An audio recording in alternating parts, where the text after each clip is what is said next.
Les codes, c'est à peu près toujours les mêmes. Hein. Donc, par contre, il y a quand même une chose qui est à la base de tout, c'est de savoir l'entreprise dans laquelle vous allez être. Qu'est-ce qu'elle fait? L'Assemblée nationale? Gros truc. Bon. Mais c'est ce que tu veux faire de la politique plus tard.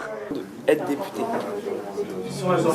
Donc toi déjà, les rouages, tu as vu comment ça fonctionnait et tout ça? L'idée d'un stage après, c'était de permettre aux élèves de 3e, des quartiers prioritaires, d'accéder à la découverte des métiers et une information claire sur l'orientation. Le problème qu'on a, c'est que des élèves n'ont pas de réseau et donc on a voulu leur offrir un nouveau réseau et d'autres perspectives en quelque sorte, parce qu'on se rend bien compte que pour un stage de 3e, ça va être les parents, les amis des parents qui vont permettre de trouver un stage. Tu sais dans quel service tu vas être ou pas du tout?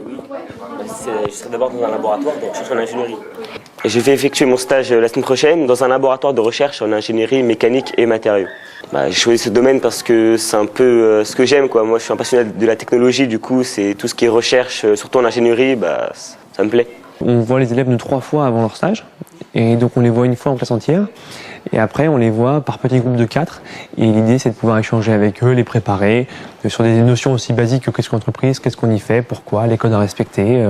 Voilà, c'est un peu l'idée, c'est de brasser un petit peu tout ce qu'il y a à savoir avant pour que le jour où ils arrivent en stage, ils soient déjà prêts, informés, prêts à démarrer et à prendre une semaine d'apprentissage à fond.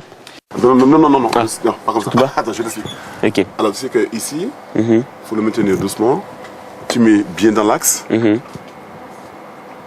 Une fois que tu vois que c'est bien droit, faut pas faire comme tu as fait là, parce que sinon tu utilises des cassés, non, tu bloques. C'est vraiment très concret parce qu'on a pu utiliser soi-même des machines très chères et très perfectionnées. On a pu les voir en activité. Les manipuler, les utiliser, oui, c'est vraiment quelque chose, on fait pas ça tous les jours, ça c'est sûr. Là tu as injecté? Oui. Donc regarde ta vis. Ouais, donc voilà, donc ma vis c'est... il faut d'abord que je refasse un dosage. Tout à fait. On essaye vraiment de sensibiliser les stagiaires au métier de la recherche, en les faisant passer sur différents postes. On s'adapte évidemment à leur niveau, mais c'est très simple et je trouve qu'ils sont plutôt, très curieux, intéressés, ils posent énormément de questions. Qu'est-ce qu'on fait après un dosage? On approche la vis. La décompression. Ah oui, c'est vrai. Et là, vous en avez 3 en ce moment. Est-ce que vous pensez avoir suscité des vocations parmi les 3 que vous avez? Je l'espère. Au moins, un peut-être. On le sent très intéressé par ce domaine-là.